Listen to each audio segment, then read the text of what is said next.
अनीश जी नमस्ते।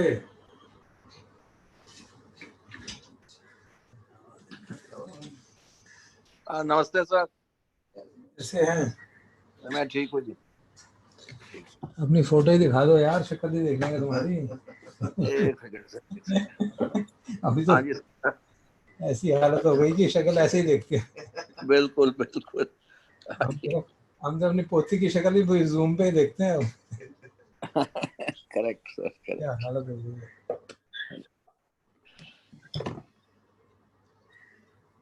मैं तो शाम की आपकी सिटिंग में बैठता हूँ, सुबह थोड़ा जल्दी हो जाता है मेरे लिए। जी जी। तो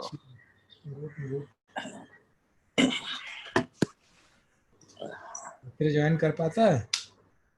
हाँ, वो भी ज्वाइन करता है, जी। करता है वो।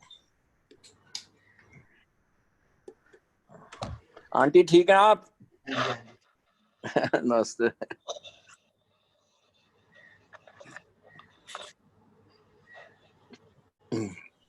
मैं बंद करता हूँ सर। जी जी।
करी हूँ मैं।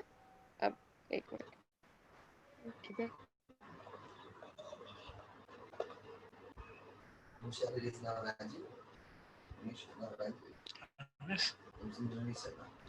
आशुतोष विकास मनीषा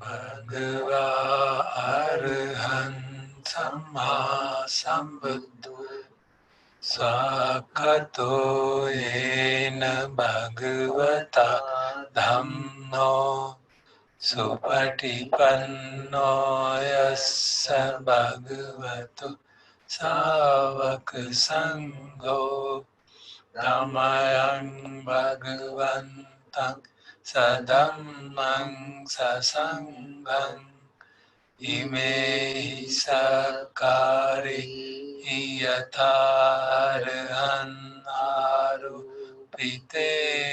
अभिपूजयामः साधुनो वन्दे भगवा शुचिरपरिनिभृतोऽपि पश्चिमा जनतानुकम्पमानसा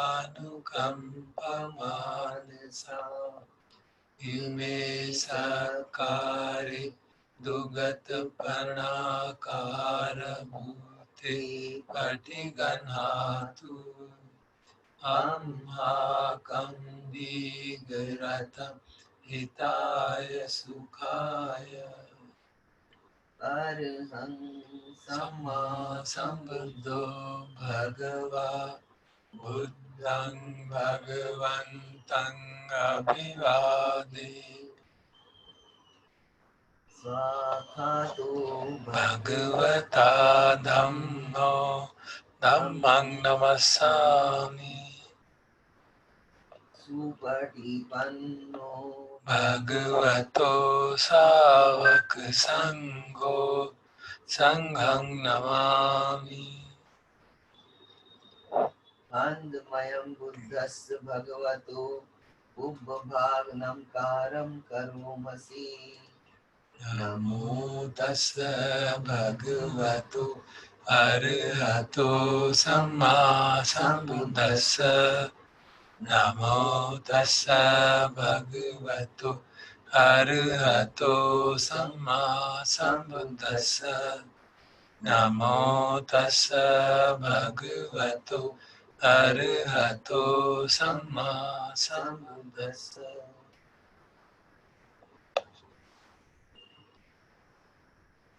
आनन्दमयं बुद्धानुसतिनयं करोमसि तं कोपन भगवन्तम् एवं कल्याणो दिति सद्दो अभुगतो इति पिसो भगवा अरहत् सम्मा सम्बुद्धो विद्याचरण संपन्नो सुगतो लोकविदु अनुत्तरो पुरुष धम्म सारथि सत्ता देव मनुस्सान बुद्धो भगवाति आनन्दमयं बुद्धाभिगीतिं करोमसि बुद्धवारहन्तवरता विगुणाभियुतो शुद्धा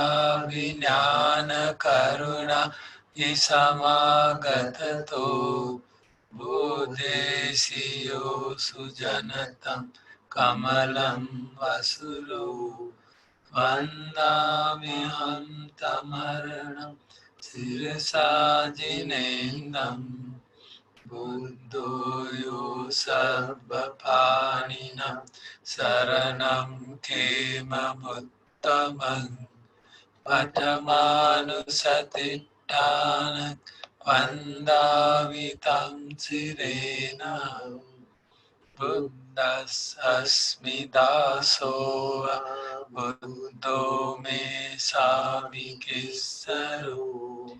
बुद्धस्सहं नियादेमि शरीरं जीवितं चिदं वन्दन्तोऽहं चरिष्यामि बुद्धस्यैव सुबोधितं नास्ति मे शरणं अन्यं बुद्धो मे शरणं वरं एतेन सज्जवज्जेन वड्डेयं सत्तु शासने बुद्धं मे वन्दमानेन यं पुण्यं वसुतं हिदा सब्बेऽपि अन्तराया माहेशुं तस्य तेजसा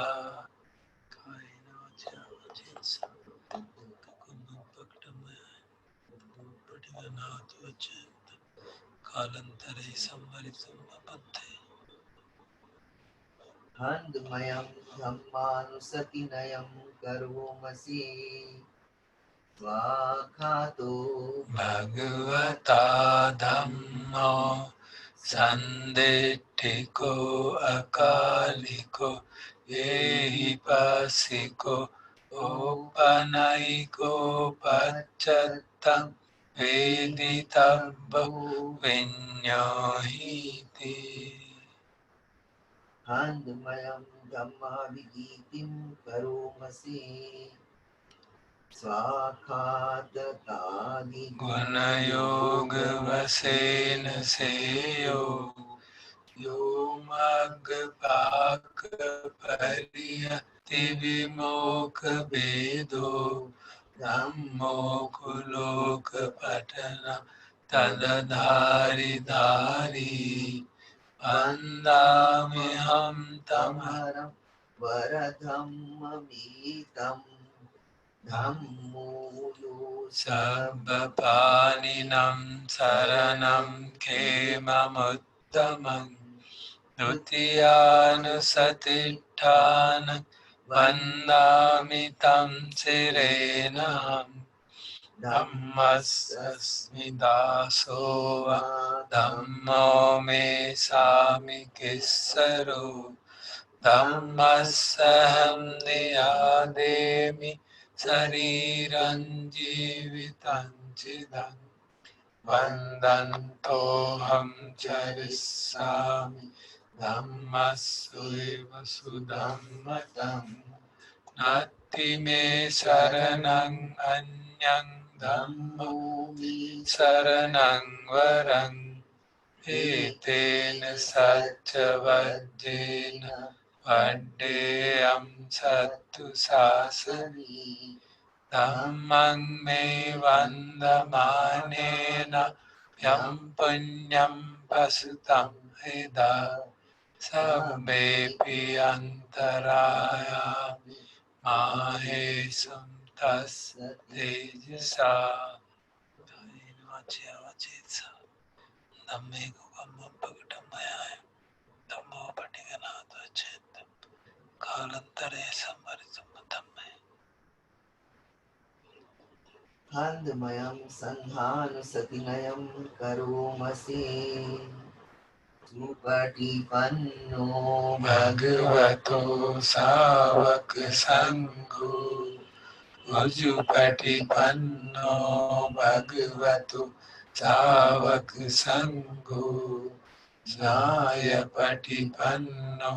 भगवतो सावक संघो सामीचि पटिपन्नो भगवतो सावक संघो यदिदं चत्तारि पुरुषयुगानि अष्टपुरुषयोगना एष भगवतो सावक संघो आहुनेयो आहुनेयो दक्षिणे अंजलि करणीयो अनुत्तरं पुण्यकृतं लोकसाति हान्दमयं सङ्गाभिगीतिं करोमसि सधम्मजो सुपटिपत्ति गुणादियुतो यो अट्टविदो अरियपुद्गल संगसेतो शीलादि धम्म पवर सयकाय चित्तो वन्दाम्यहं तमरिय हरणं सुशुद्धं संगो यो सर्वपाणिनं शरणं केममुत्तमं ततीयानुसतीत्तान वन्दामि तं शिरेणहं सङ्घस्सस्मि दासो वा सङ्घो मे सामिकीश्वरो सङ्घस्सहं नियादेमि शरीरं जीवितं चिदं वन्दन्तोऽहं चरिष्यामि सङ्घस्सुपटिपन्नतम् नास्ति मे शरणं अन्यं संघो शरणं वरं एतेन सच्चवज्जेन वड्डेयं सत्तु शासने संघं मे वन्दमानाय यं पुण्यं पशुतं हृदा सर्वेऽपि अन्तरायामि माहेशं तस्य तेजसा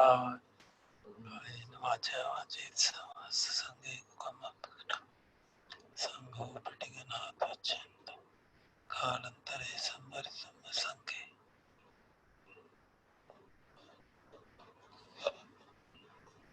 अब आटा नाटिया परिता पड़ेंगे।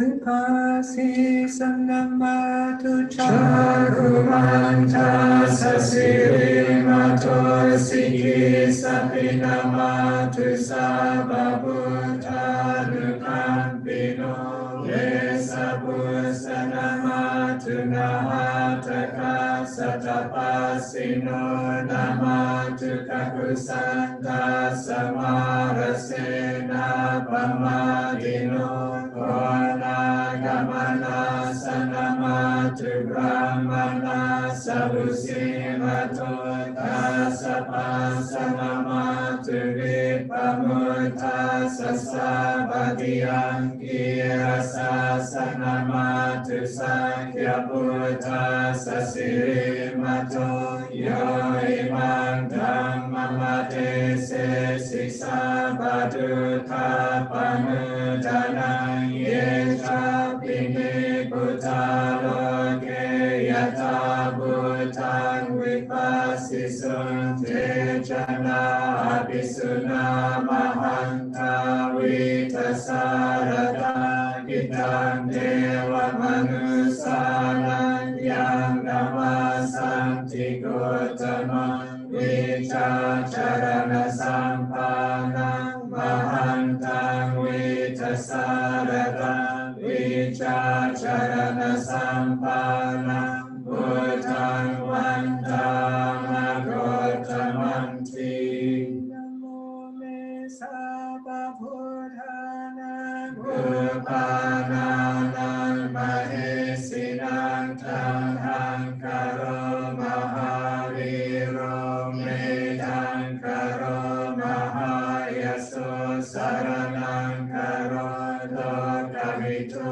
Dipang Karo Chitindaro Kondanyo Janapamoko Mangalo Purisa Sabo Sumano Sumano Jiro Revato Rativagano Sobito Gunasampano Anobatasi Janutamo Padumolo Kapajoto Narado Varasarati Padumutaro Satasaro Sumeto Apatipungalo Sujato Sabalokalo Piyadasi Narasabo Atadasi Karuniko Kamadasi Tamonuno Siddhato Asamoloke Tiso Chawatatang Waro Puso Chawarato Puto Vipasi Chahanupamo Siki Samahito Satawe Sabu Sukatayako Kakusando Satawano Kona Kamano Ranan Jaho Kasapo Siri Sampano Kotamo Saya Pungawo Ete Chanye Chasaputa Aneka Satakotayo Sabe Buddha Sama Sabe Buddha Mahidika Sabe Jasapalupeta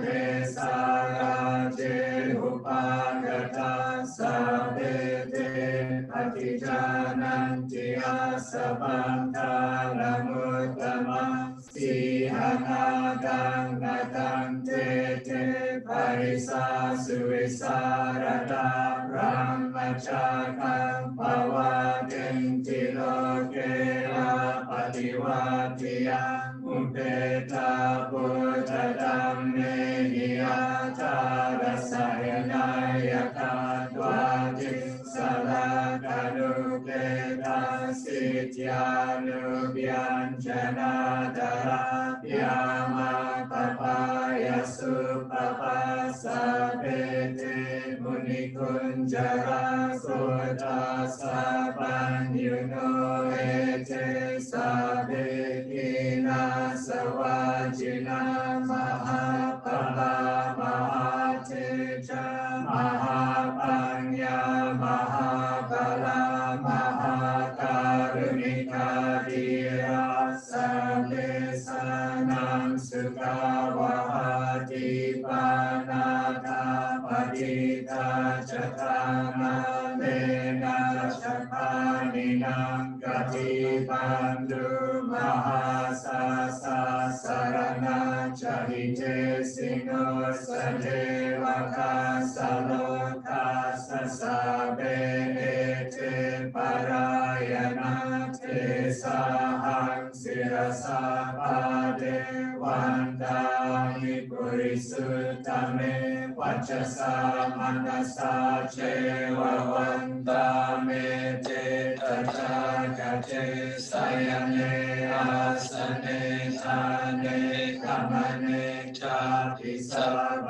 ดาสดาสุเขนารักขันตุพุทธาสันติกราตวันเจริตวันราคิโตสันโตมุตโตสัพพปะเยยัสสะปะโรกามินิมุตโตสัพพสันตาภวะจิตโตสัพพเวรมติกันโตนิพุตโตจัตวังภวะเทสังสัจเจนะสีเรนะคันติเมตาปะเรนะจัตเตปิทุมเมอนุรักขันตุวาโลเกนะสุเกนะจัปปุราติมัสสเมงติสาปาเกสันติพุทธามเหติกาเทปิทุมเมอนุรักขันตุวาโรเกนะสุเก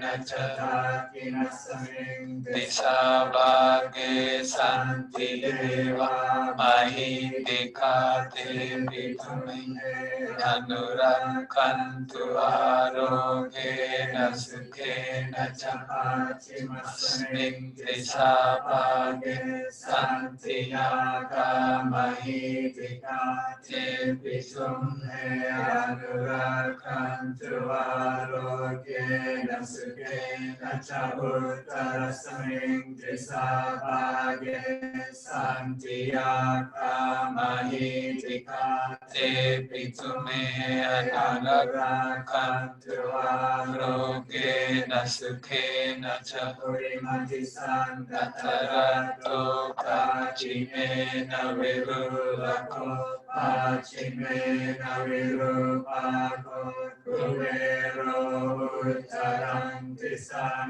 จัตตารโรเจมหาราชาโลกปาลายสัสสิโนเทปิทุมเมอนุรักขันตุวาโรเกนะสุเกนะจะอากาสัตตาจะบุมมาตาเทวานากามหิติกาเทปิทุมเมอนุรักขันตุวาโรเกนะสุเกนะจะนาทิเมสารนังอัญญังพุทโธเมสารนังวรังเอเทนะสัจจวัจเจนะโหตุเตจยมังกลังนาทิเมสารนังอัญญังธัมโมเมสารนังวรังเอเทนะสัจจวัจเจนะโหตุเต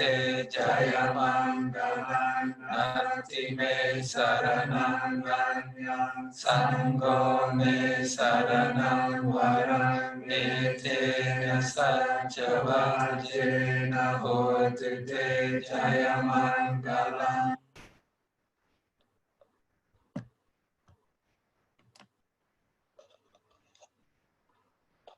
We'll now listen to discourse, Ajahn Chah's.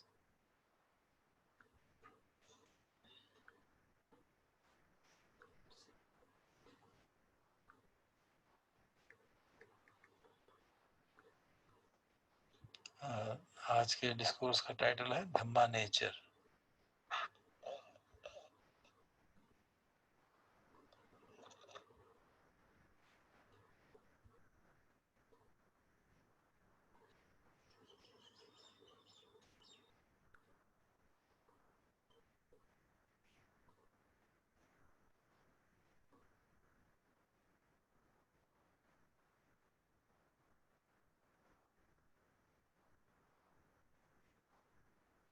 Yang kinchit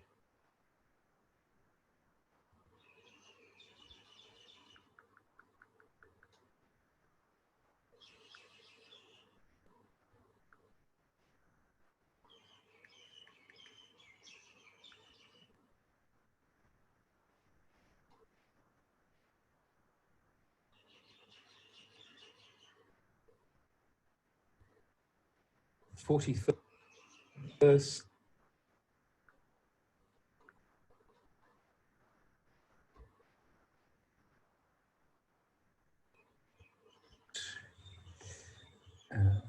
Talk in this collection entitled Dhamma Nature, and this was first published in the book Bodhinyana, which was the very first collection of Ajahn Chah's talks printed for general circulation in English. And this was a talk given to the Western disciples at the Wat Pah Nanachat, Bungwai Monastery, during the Rains Retreat of 1977, just after one of the senior monks had disrobed and left the monastery. And he was the second monk at the time, and Ajahn Prabhakara, the new abbot after Lumpur Sumedho had left. Ajahn Prabhakara was appointed as the next abbot, and then Venerable Warapanya was his trusty assistant, an old mate, and then he decided to leave during the middle of the Rains Retreat. Well, not the middle, but along the way. I mean, he'd been wavering for some time, and then he departed.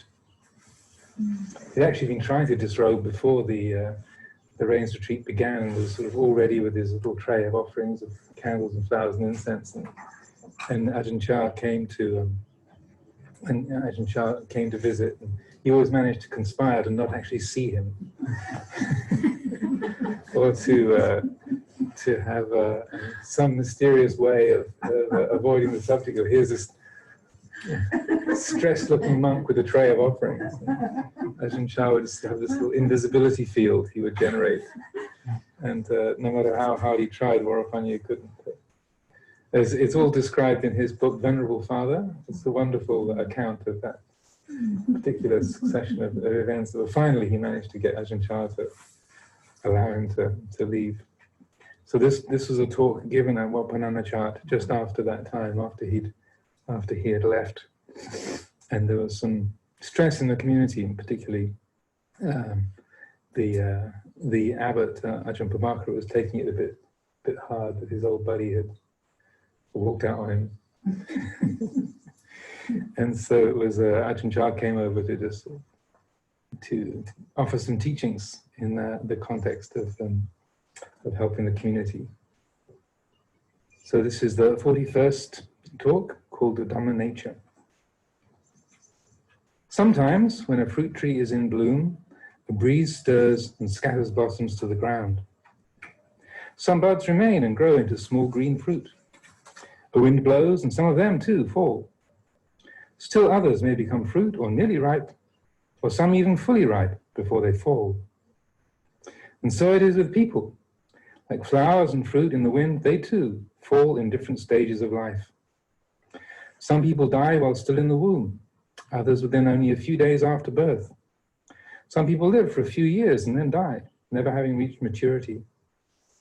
Men and women die in their youth. Still others reach a ripe old age before they die. When reflecting upon people, consider the nature of fruit in the wind. Both are very uncertain. This uncertain nature of things can also be seen in monastic life. Some people come to the monastery intending to ordain, but change their minds and leave. Some with heads already shaved. Others are already novices, then they decide to leave. Some ordain for only one rains retreat, then disrobe, just like fruit in the wind, all very uncertain. Our minds are also similar. A mental impression arises, draws and pulls at the mind, then the mind falls, just like the fruit. The Buddha understood this uncertain nature of things. He observed the phenomenon of fruit in the wind and reflected upon the monks and novices who were his disciples. He found that they too were essentially of the same nature, uncertain. How could it be otherwise? This is just the way of all things. Thus, for one who is practicing with awareness, it isn't necessary to have someone to advise and teach all that much to be able to see and understand. An example in the case of the Buddha, who in a previous life was King Mahajanaka. He didn't need to study very much. All he had to do was observe a mango tree. One day, while visiting a park with his retinue of ministers, from atop his elephant, he spied some mango trees heavily laden with ripe fruit. Not being able to stop at that time, he determined in his mind to return later to partake of some. Little did he know, however, that his ministers, coming along behind, would greedily gather them all up, that they would use poles to knock them down, beating and breaking the branches, and tearing and scattering the leaves. Returning in the evening to the mango grove, the king, already imagining in his mind the delicious taste of those mangoes, suddenly discovered that they were all gone, completely finished. And not only that, but the branches and leaves had been thoroughly trashed and scattered. The king, quite disappointed and upset, then noticed another mango tree nearby with its leaves and branches still intact. He wondered why.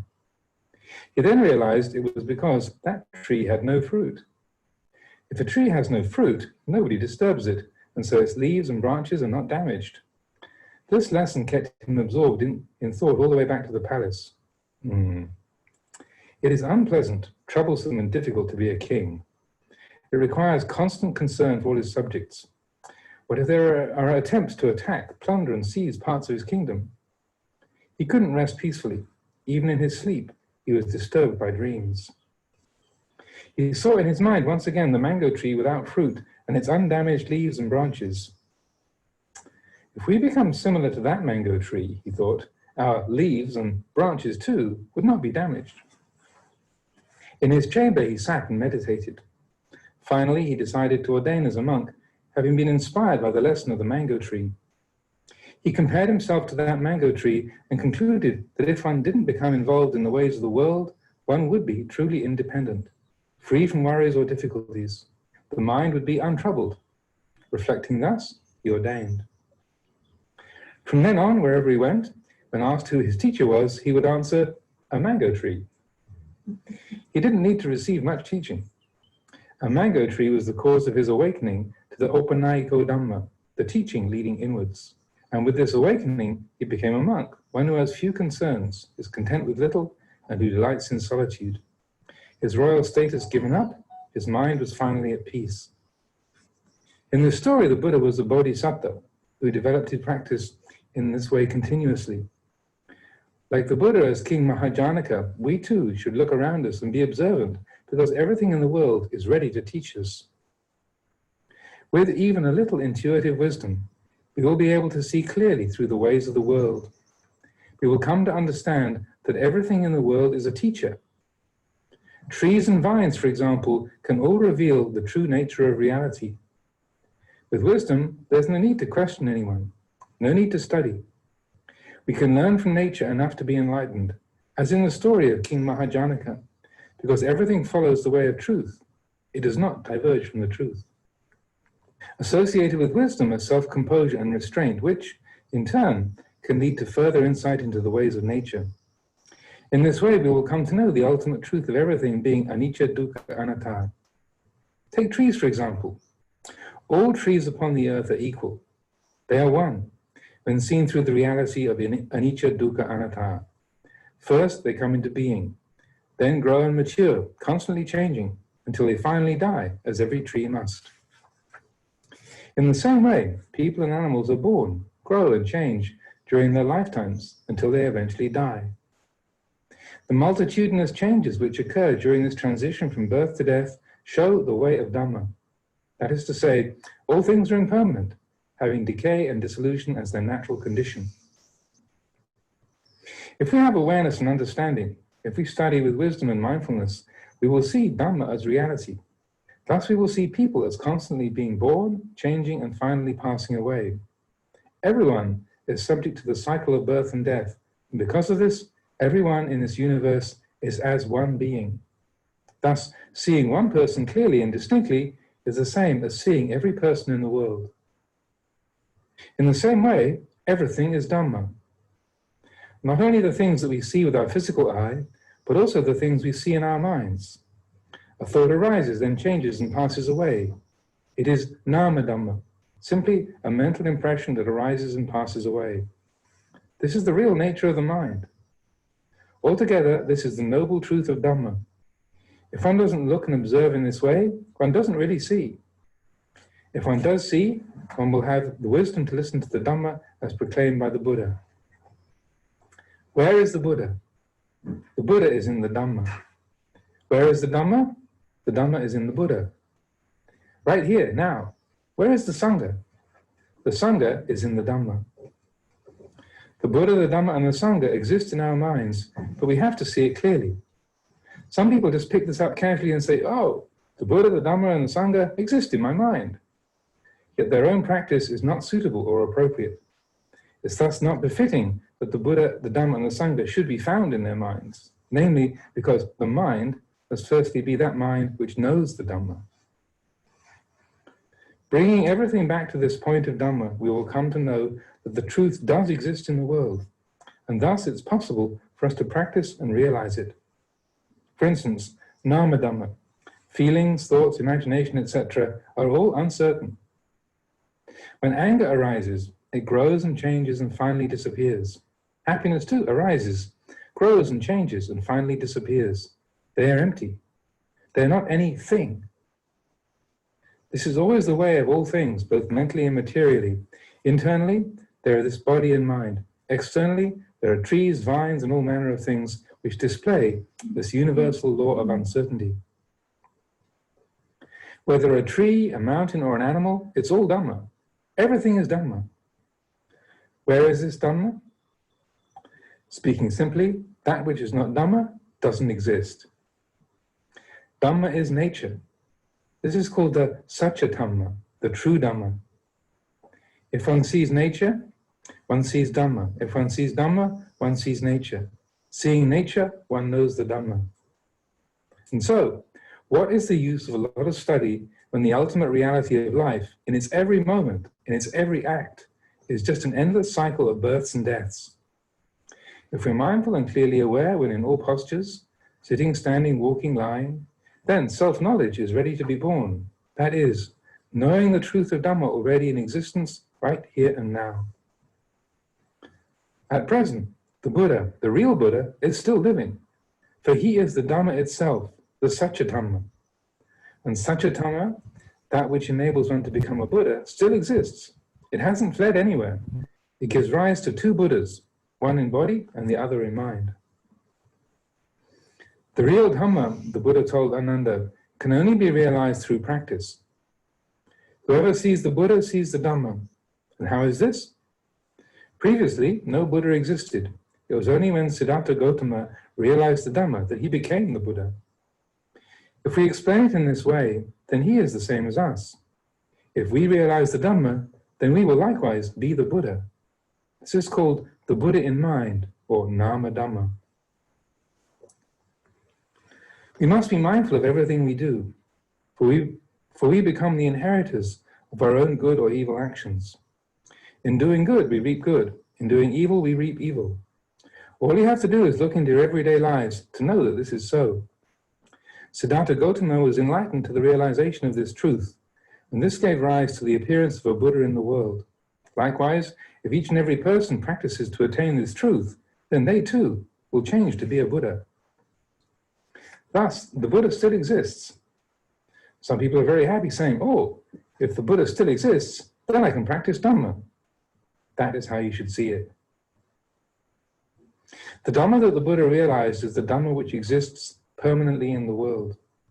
It can be compared to groundwater, which permanently exists in the ground. When a person wishes to dig a well, he must dig down deep enough to reach the groundwater. The groundwater is already there. He doesn't create the water, he just discovers it. Similarly, the Buddha did not invent the Dhamma. He did not decree the Dhamma. He merely revealed what was already there. Through contemplation, the Buddha saw the Dhamma. Therefore, it said that the Buddha was enlightened, for enlightenment is knowing the Dhamma. The Dhamma is the truth of the world. Seeing this, Siddhartha Gautama is called the Buddha. The Dhamma is that which allows other people to become a Buddha. One who knows Dhamma. If beings have good conduct and are loyal to the Buddha Dhamma, then those beings will never be short of virtues and goodness. With understanding, we will see that we are not really far from the Buddha, but sitting face to face with him. When we understand the Dhamma, then at that moment, we will see the Buddha. If one really practices, one will hear the Buddha Dhamma, whether sitting at the root of a tree, lying down, or in whatever posture. This is not something merely to think about. It arises from the pure mind. Just remembering these words is not enough, because this depends upon seeing the Dhamma itself, nothing other than this. Thus, we must be determined to practice and be able to see this. Then our practice will really be complete. Wherever we sit, stand, walk, or lie down, we will hear the Buddha's Dhamma. In order to practice his teaching, the Buddha taught us to live in a quiet place so that we can learn to collect and restrain the senses of the eye, ear, nose, tongue, body, and mind. This is the foundation for our practice, since these are the only places where all things arise. Thus we collect and restrain these 6 senses in order to know the conditions that arise there. All good and evil arise through these 6 senses. They are the predominant faculties in the body. The eye is predominant in seeing, the ear in hearing, the nose in smelling, the tongue in tasting, the body in contacting hot, cold, hard, and soft, and the mind in the arising of mental impressions. All that remains for us to do is to build our practice around these points. The practice is easy because all that's necessary has already been set down by the Buddha. This is comparable to the Buddha planting an orchard and inviting us to partake of its fruit. We ourselves do not need to plant one. Whether concerning morality, meditation, or wisdom, there's no need to create, decree, or speculate, because all that we need to do is follow the things which already exist in the Buddha's teaching. Therefore, we are beings who have much merit and good fortune in having heard the teachings of the Buddha. The orchard already exists. The fruit is already ripe. Everything is already complete and perfect. All that's lacking is someone to partake of the fruit, someone with faith enough to practice. We should consider that our merit and good fortune are very valuable. All we need to do is look around to see how much other creatures are possessed of ill fortune. Take dogs, pigs, snakes, and other creatures, for example. They have no chance to study Dhamma, no chance to know Dhamma, no chance to practice Dhamma. These beings possessed of ill fortune are receiving karmic retribution. When one has no chance to study, to know, to practice Dhamma, then one has no chance to be free from suffering. As human beings, we should not allow ourselves to become victims of ill fortune, deprived of proper manners and discipline. To not become a victim of ill fortune, that's to say, one without hope of attaining the path of freedom, to Nibbana, one without hope of developing virtue. Do not think that we're already without hope. By thinking in that way, we become possessed of ill fortune, the same as other creatures. We are beings who come within the sphere of influence of the Buddha. We human beings are already of sufficient merit and resources. If we correct and develop our understanding, opinions and knowledge in the present, It'll lead us to behave and practice in such a way as to see and know Dhamma in its present life as human beings. We are beings that should be enlightened to the Dhamma, and that's different from other creatures. The Buddha taught that at this present moment, the Dhamma exists here in front of us. The Buddha sits facing us right here and now. At what other time or place are you going to look? If we don't think rightly, if we don't practice rightly, we will fall back to being animals or creatures in hell or hungry ghosts and demons. How is this? Just look in your mind. When anger arises, what is it? There it is, just look. When delusion arises, what is it? That's it, right there. When greed arises, what is it? Look at it, right there. By not recognizing and clearly understanding these mental states, the mind changes from being that of a human being. All conditions are in the state of becoming. Becoming gives rise to birth or existence as determined by the present conditions. Thus we become and exist as our minds condition us. Anyone? This is the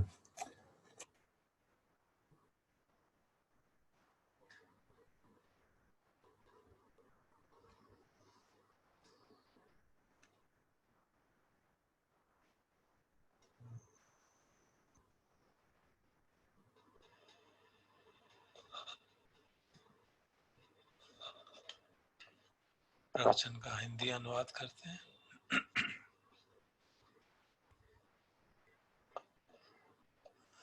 आचार्य ने पहले भूमिका बताई थी कि एक वरिष्ठ भिक्षु ने चिवर त्याग दिया था, तो उसके बाद ये टॉक दी गई थी।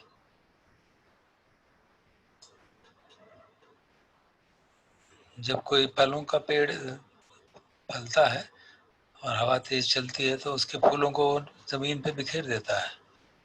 कुछ कलियां बच जाती हैं और फिर उनसे फल बनता है, और उनको ही फिर हवा आती है, फिर उनको ही बखेर देती है। हालांकि कुछ उनमें से बच जाती हैं और वो फल बनती हैं, थोड़ी हल्की पकती हैं, फिर गिर जाती हैं, और कभी पूरा राइप होने के बाद गिरती हैं। तो इसी प्रकार से मनुष्यों के साथ भी है। जैसे फूल और फल हवा में गिर जाते हैं अलग अलग स्थिति में, वैसे ही मनुष्य भी अलग अलग स्थिति में उनके प्राण चले जाते हैं। कोई माता के गर्भ में ही मर जाता है, कोई कुछ दिन पैदा होने के कुछ दिन बाद मर जाता है, कोई कुछ दिन जीता है, कोई बड़ा होता है तो जवानी में मर जाता है, और कोई कोई बुढ़ापे में जाके मरता है। तो जब हम इस तरह से विचार करते हैं तो देखते हैं कि मनुष्यों में और पेड़ों के फलों में, दोनों में ही अनित्यता है, अनिश्चितता है।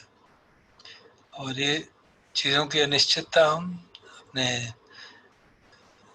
मोनास्टिक जीवन में, भिक्षु लाइफ जीवन में भी देख सकते हैं। कई लोग आते हैं यहाँ पे भिक्षु बनने के लिए और आने से पहले ही और अपना ऑर्डेन होने से पहले ही चले जाते हैं।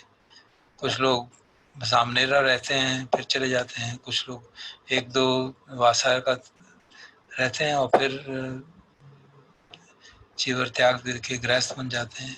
बिल्कुल वैसे ही जैसे हवा के अंदर फल गिर जाता है, सब कुछ अनिश्चित है।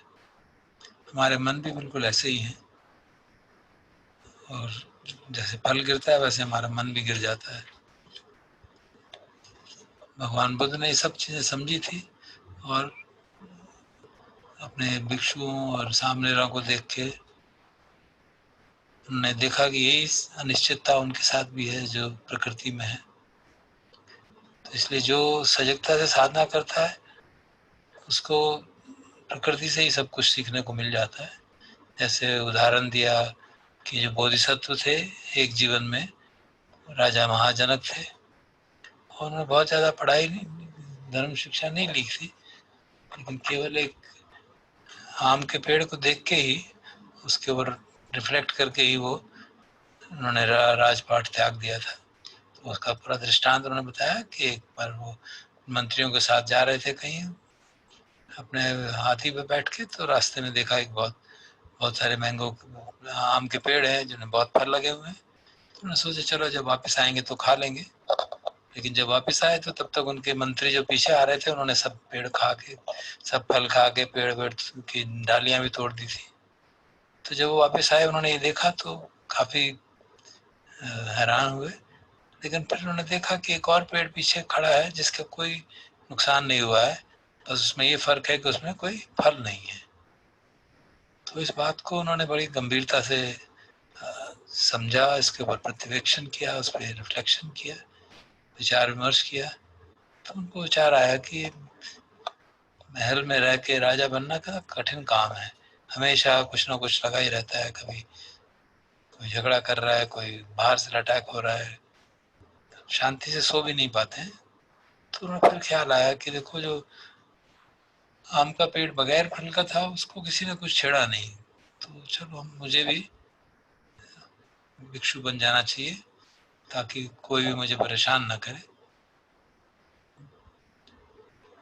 ताकि संसार की चीज़ें जो हैं मैं उसमें इन्वॉल्व नहीं होऊंगा तो कोई परेशान भी नहीं होऊंगा। तो इस बात पे वो भिक्षु बन गए। और जब कोई उनसे पूछता था कि कौन तुम्हारे टीचर हैं जिन्होंने तुम्हें मोटिवेट किया, तो कहते थे वो आम का पेड़ है। तो उनको बहुत ज़्यादा परियत्ति की ज़रूरत नहीं पड़ी, वो आम के पेड़ को ही ध्यान से देख के, उसके अंतर्मुखी होके उसको देख के, वो उनके लिए काफ़ी था आगे बढ़ने के लिए।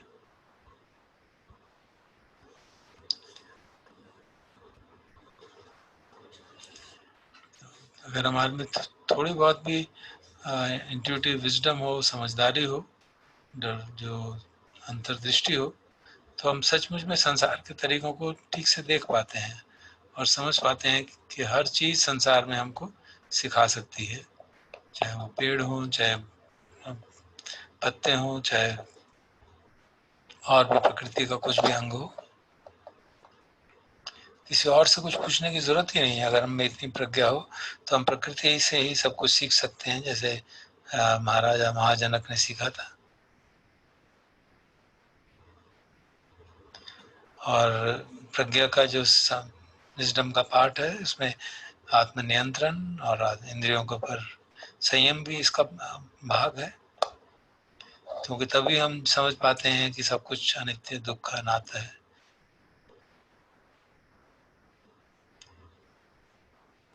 जब हम जैसे उदाहरण के रूप बता रहे हैं, जब सभी पेड़ों को हम इस रूप से देखते हैं, अनित्य, दुख, अनात्म के भाव से, तो सभी में एकात्मता रहती है, सब एक ही चीज़ें हैं। सभी पैदा होते हैं, बढ़ते हैं, समाप्त हो जाते हैं, तो उस सेंस में सब एक ही जैसे हैं। इसी तरह लोग भी, मनुष्य भी, जानवर भी सब पैदा होते हैं, बढ़ते हैं और अंततः उनकी मृत्यु हो जाती है। और अनेकानेक बदलाव उनके जीवन में होते रहते हैं। अगर हमारे में सजगता हो, समझदारी हो, तो हम जो भी सत्य है, जो भी वस्तुस्थिति है, उसको धम्म के रूप में समझ सकते हैं। हम समझ सकते हैं कि लोग भी पैदा होते रहते हैं, बढ़ते रहते हैं, मरते रहते हैं। तो इस प्रकार एक आदमी के स्वभाव को भी अगर हम ठीक से समझ लें तो सब आदमियों के स्वभाव को समझ जाते हैं। इसी तरह से धम्म की बात है।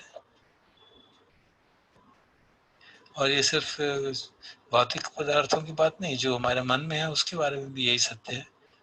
बस यही है कि वो मानसिक रूप है, नाम धम्म है, वो भी उपजित उठता है और फिर समाप्त हो जाता है। तो ये अनित्य भाव जो है सबका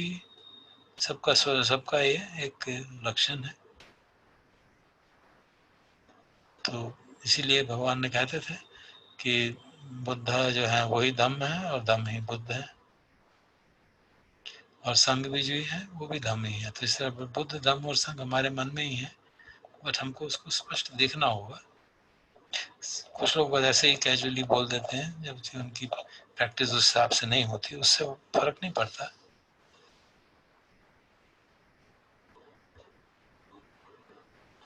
जब नाम धम्म उत्पन्न होते हैं, जैसे मतलब वेदना होती हैं, विचार आते हैं, कुछ इमेजिनेशंस होते हैं, सब अनित्य हैं, बदलते रहते हैं, अनिश्चित हैं, कुछ पता नहीं। अभी गुस्सा आया, बढ़ता चला गया, फिर समाप्त हो गया। प्रसन्नता आई, बढ़ती चली गई, फिर समाप्त हो गई। सब कुछ खोखले हैं, उनमें कोई सार नहीं है। यही सब संसार का नियम है, और यही सत्य पेड़ का भी है, जानवर का भी है, और एक पहाड़ का भी और पर्वत का भी यही सत्य है।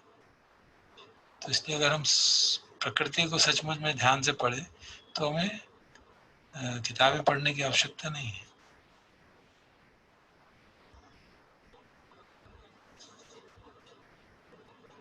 तो इसलिए हम कह सकते हैं कि जो बुद्ध हैं, जो वास्तविक बुद्ध हैं, वो अभी भी जीवित हैं, क्योंकि वो धम्म के रूप में हमारे सम्मुख उपलब्ध है और वही सत्य धम्म है। भगवान बुद्ध ने आनंद को भी यही कहा था कि सत्य से वास्तविक जो वस्तु सत्य धर्म जो है वो केवल साधना से ही सीखा जा सकता है, और जो धम्म को देखता है वो बुद्ध को भी देखता है। जब तक भगवान बुद्ध जब तक नहीं हुए थे तब तक सिद्धार्थ इस तरह की बात नहीं की जा सकती थी, लेकिन जब सिद्धार्थ गौतम ने धर्म को रियलाइज किया और वो बुद्ध बने तो उसके बाद हम समझा सकते हैं कि जो धर्म उन्होंने रियलाइज किया वही हम भी रियलाइज कर सकते हैं। तो इसलिए वो अजान कहते हैं हम जो भी कुछ करें उसके प्रति सजग रहें और याद रखें कि हम अपने अच्छे और बुरे कर्मों के उत्तराधिकारी हैं। अच्छा काम करेंगे तो अच्छा फल मिलेगा, गलत काम करेंगे तो दुखद फल मिलेगा।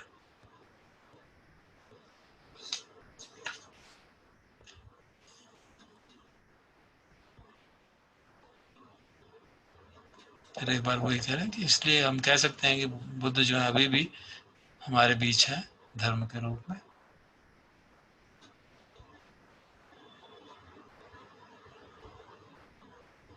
क्योंकि जो धर्म उन्होंने रियलाइज किया वो हमेशा संसार में बना रहेगा। वो ऐसे ही है जैसे धरती के नीचे पानी होता है, आपको उस जमीन में खोदना है और वो पानी निकल आएगा। हमें कोई पानी बनाना नहीं पड़ता, वहाँ उपलब्ध है। इसी तरह भगवान ने भी धम्म को इन्वेंट नहीं किया, वो वहाँ पे था, उन्होंने वो सिर्फ हमारे सम्मुख प्रस्तुत किया, क्योंकि उसको रियलाइज किया।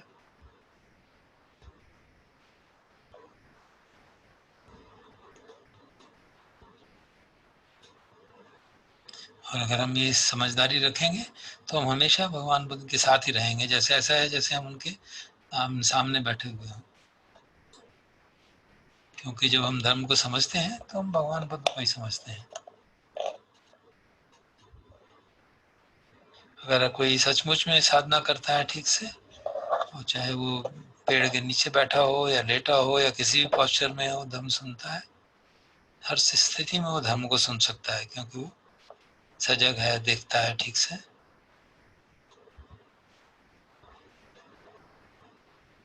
मुख्य बात ये कि हम साधना करें, चाहे हम किसी भी पोस्चर में हो तो साधना करेंगे तो हम भगवान की वाणी सुनेंगे। हाँ, उन्होंने साधना करने के लिए ये भी हमें सिखाया है कि हमको एक शांत जगह पर रहना चाहिए ताकि हम अपने इंद्रियों को संयमित कर सके। ये हमारी साधना का आधार है, क्योंकि तभी हम सचमुच में ठीक से देख सकते हैं। अपनी 6 इंद्रियों को ठीक से संयमित करना बहुत महत्वपूर्ण, क्योंकि सारे दोष जो हैं, विकार जो हैं, उन्हीं के माध्यम से जागते हैं।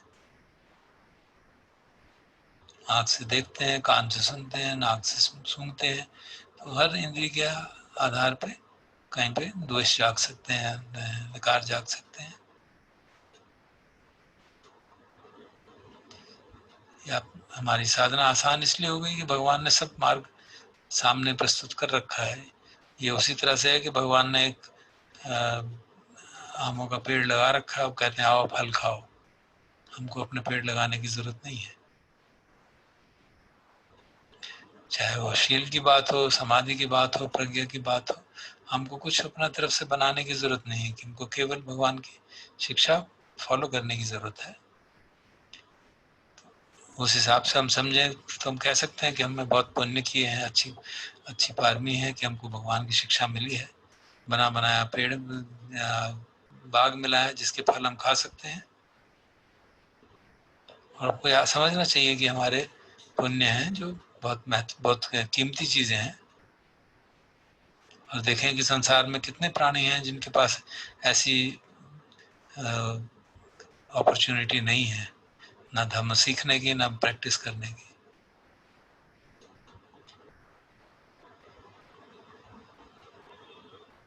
तो इसलिए हमें इसको खोना नहीं चाहिए और अपने व्यवहार से इसका तिरस्कार न हो जाए, ख्याल रखना चाहिए, क्योंकि वो फिर हमारे लिए बहुत ही दुर्भाग्य होगा हमारा। क्योंकि अगर उस रास्ते पे पड़ गए, गलत रास्ते पे, तो हमारा नुकसान ही होगा, निर्वाण की कोई बात की कोई उम्मीद नहीं रह जाएगी।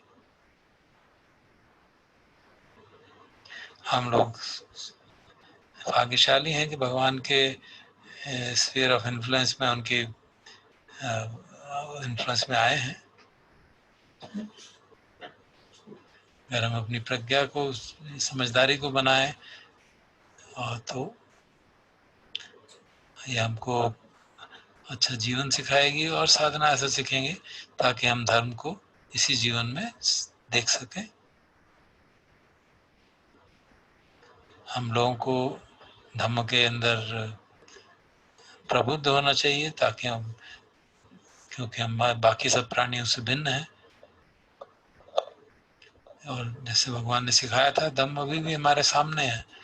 हमें ऐसे समझना चाहिए कि प्रकृति जो है वही धम्म है, और भगवान बुद्ध जैसे हमारे सामने बैठे हुए हैं, और हम धम्म का अभ्यास कर रहे हैं। अगर हम ठीक से नहीं सोचेंगे, विचार नहीं करेंगे, साधना ठीक से नहीं करेंगे, तो फिर हम पशु योनि में चले जाएंगे, या प्रेत योनि, या राक्षस योनि में। वो कैसे आप सोचोगे? बस अपने मन की ओर देखो। जब गुस्सा जागता है तो कौन सी योनि है? जब मोह जागता है तो कौन सी योनि है? जब लोभ जागता है तो कौन सी योनि? देखो उसको ध्यान से। स्पष्ट लगता है कि हम जब जब इस तरह के विकार जागते हैं तो हम नया जन्म ले लेते हैं विभिन्न निरय लोकों में। अगर हम इन तरह की मन की स्थितियों को नहीं पहचानते, नहीं समझते, तो हमारा मन जो है मनुष्य के मन से बदल के निम्न योनियों में, नीचे के लोगों के बीइंग्स की मन में चला जाता है। उस रूप में भव हो जाता है, और भव का अर्थ होता है भव के बाद फिर जाति, नया जन्म। उस क्षण के लिए हमारा जन्म उसका ऐसा है जैसे उस योनि में जन्म हो गया। तो इसलिए हमको समझना चाहिए कि जिस स्थिति में हमारा मन है, हम उसी योनि में पैदा रहेंगे। इसलिए मन को संभाल के रखना आवश्यक है।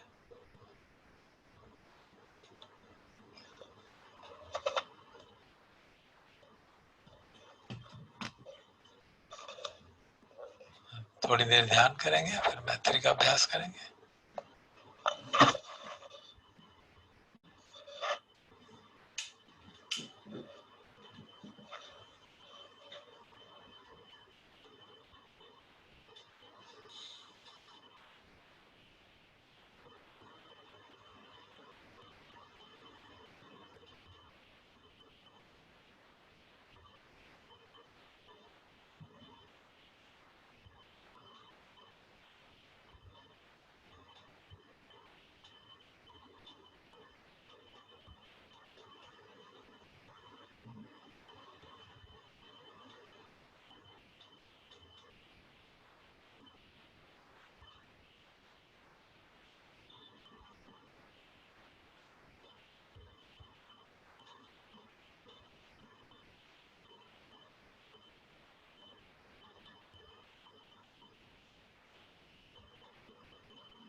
अब मेत्ता ब्रह्म विहार का अभ्यास करते हैं थोड़ी देर।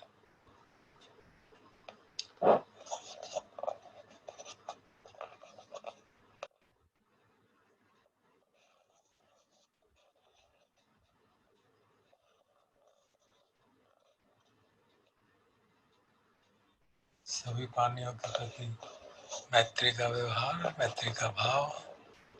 मैत्री अर्थात दोष से विरति, दोष से मुक्ति, वैर से मुक्ति, चिंता से मुक्ति। इसलिए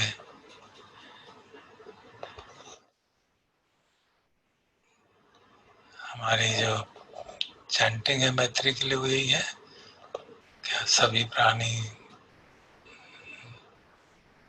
वैर से मुक्त हो, द्वेष से मुक्त हो, चिंता से मुक्त हो। और ये सचमुच में हम सभी प्राणियों के प्रति सच्चे हृदय से कहते हैं। और इसमें वो प्राणी भी जिनके प्रति कोई गलतफहमी हो, अच्छे संबंध ना हो, उनके लिए भी ये कहना कंपैरेटिवली आसान है। इसी कहने से कि आप प्रसन्न रहें, सुखी रहें।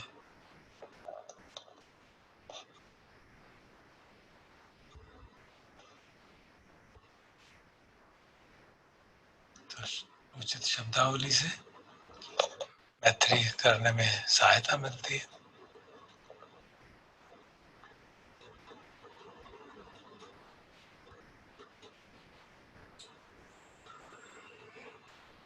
जो स्क्रिप्चरल डिस्क्रिप्शन है उसमें तो मैत्री सभी के प्राणियों के प्रति बगैर किसी भेदभाव के,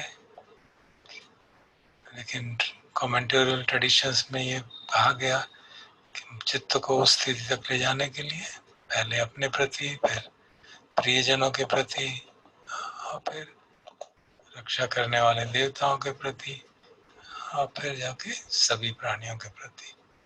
ऐसे करें तो उत्तरोत्तर मैत्री का भाव बढ़ता है, शरीर में उपयुक्त तरंगे बढ़ती हैं, एनर्जी लेवल बढ़ता है, तो फिर मैत्री करने में एक सशक्त मैत्री का अभ्यास हो सकता है। तो वैसे ही करते हैं जैसे हम रोज हर बार करते आ रहे हैं। मैं चैंटिंग करूंगा, आप चाहे तो ज्वाइन कर सकते हैं या उसके अनुरूप मन में भाव लाते हुए शरीर को भी देख सकते हैं साथ साथ।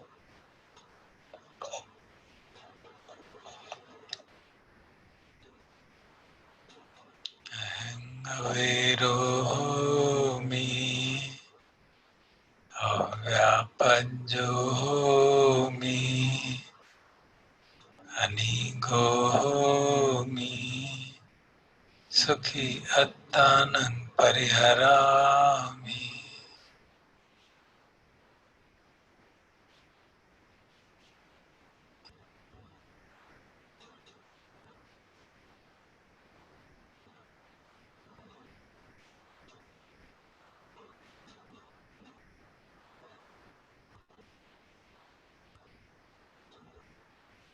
मम माता पितु आचार्या च ज्ञातिमित्ता च स ब्रह्मचारिणो च अविराहोन्तु अव्यापज्याहोन्तु अनिगाहोन्तु सुखी अत्तानं परिहरन्तु।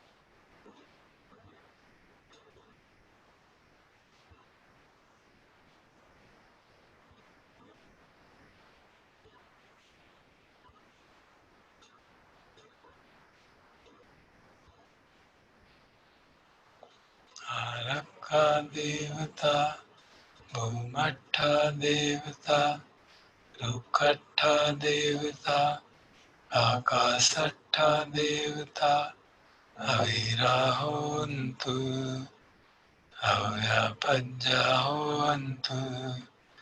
अनीगाहोन्तु सुखी अत्तानं परिहरन्तु।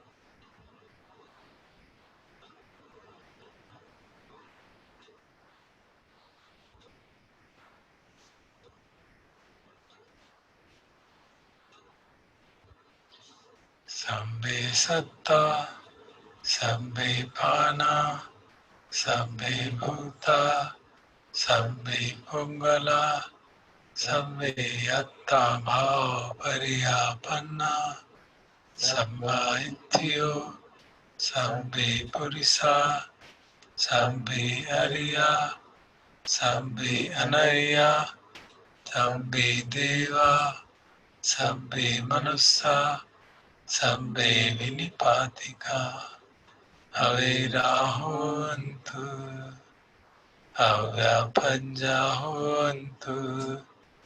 अनीगाहोन्तु सुखी अत्तानं परिहरन्तु।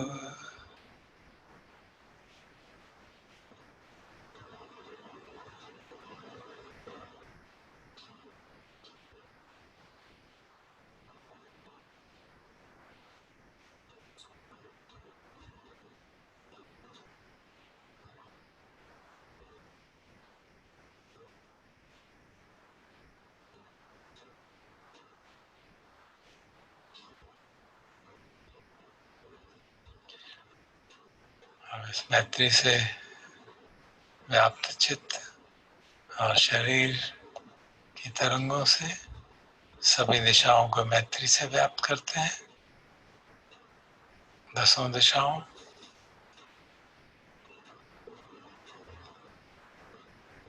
हर दिशा का ध्यान करके उस दिशा में रहने वाले जानने वाले और अनजान लोगों के प्रति यही भाव कि सभी सुखी हो, द्वेष से मुक्त हो, वैर से मुक्त हो, चिंता से मुक्त हो।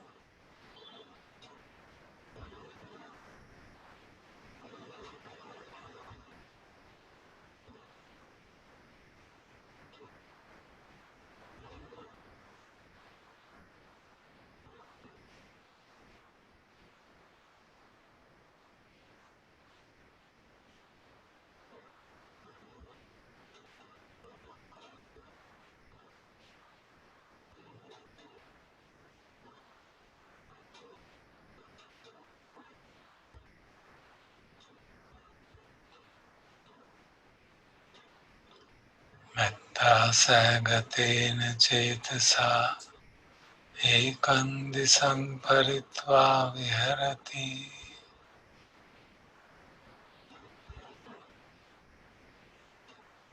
एक दिशा ले ले, अपने सामने की दिशा, और उस दिशा में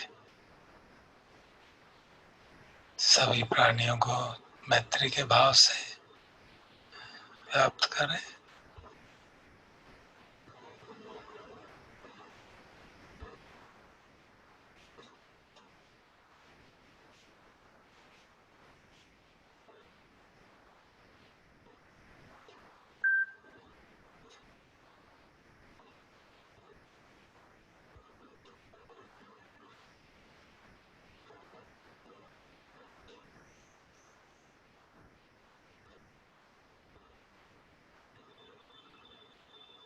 तथा द्वितीयं तथा तृतीयं तथा चतुर्थं इति उद्धं मधोतिरियं सम्बदि सम्बद्धताय सम्भावन्तं लोकं मत्ता सहगतेन चेतसा विपुलेन महगतेन अपमानेन अवेरेन अव्यापज्जेन परित्वा विहरति।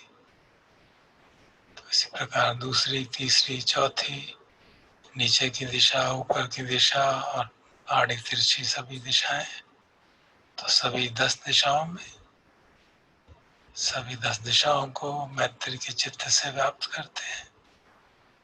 और कैसी मैत्री? विपुल, महान, असीम, बगैर किसी भेदभाव के, बगैर प्यार के, बगैर दुर्भावना के,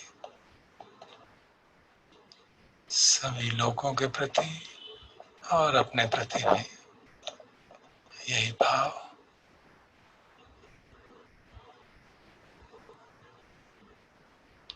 सभी द्वेष से मुक्त हो, सभी वैर से मुक्त हो, चिंता से मुक्त हो, अपना भरण पोषण सुखपूर्वक कर सके।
हम अपना circle of influence, concentric circles में भी कई लोग कहते हैं कि पहले अपने प्रति, अपने परिवार के प्रति, अपने जहाँ हम रह रहे हैं उस कॉलोनी के प्रति, फिर अपने इस शहर के प्रति, अपने देश के प्रति, लोगों के प्रति, फिर पड़ोसी देशों, और एक एक करके सारे संसार और फिर सारे ब्रह्मांड, इस प्रकार चित्त को महगत चित्त करते हुए धीरे धीरे फैलाते हुए सभी प्राणियों के प्रति, चाहे वो धरती पे चलते हों, पानी में रहते हों, आकाश में विचरण करते हों, एक पैर वाले हों, 4 पैर वाले हों, 2 पैर वाले हों, बगैर पैर के हों, बहुत सारे पैर वाले हों, ऊपर के लोकों में हों, चाहे नीचे के लोकों में हों, चाहे बीच के किसी भी लोक में हों, सभी के प्रति यही शुभकामना, यही शुभेच्छा।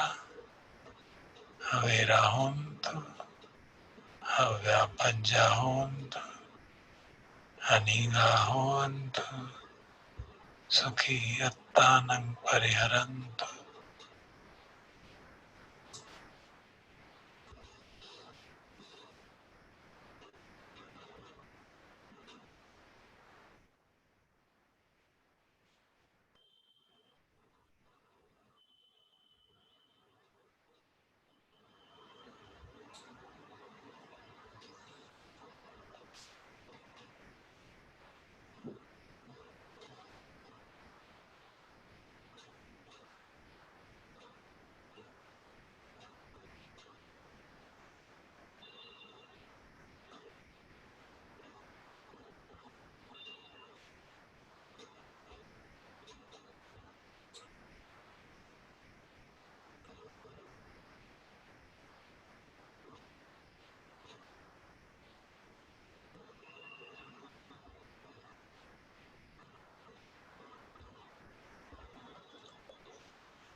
सर्वमङ्गलं रक्षन्तु सर्वदेवता सर्वबुद्धानुभावेन सदा सुखी भवन्तु ते भवतु सर्वमङ्गलं रक्षन्तु सर्वदेवता सर्वधर्मानुभावेन सदा सुखी भवन्तु ते भवतु सर्वमङ्गलं रक्षन्तु सर्वदेवता सर्वसङ्गानुभावेन सदा सुखी भवन्तु ते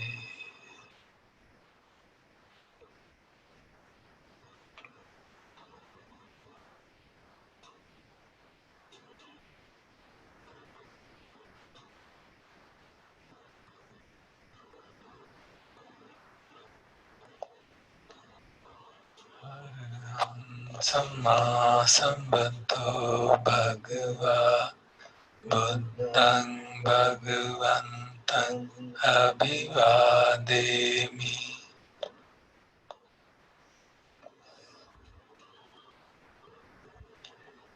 स्वागतो भगवता धम्मो धम्मं नमस्सामि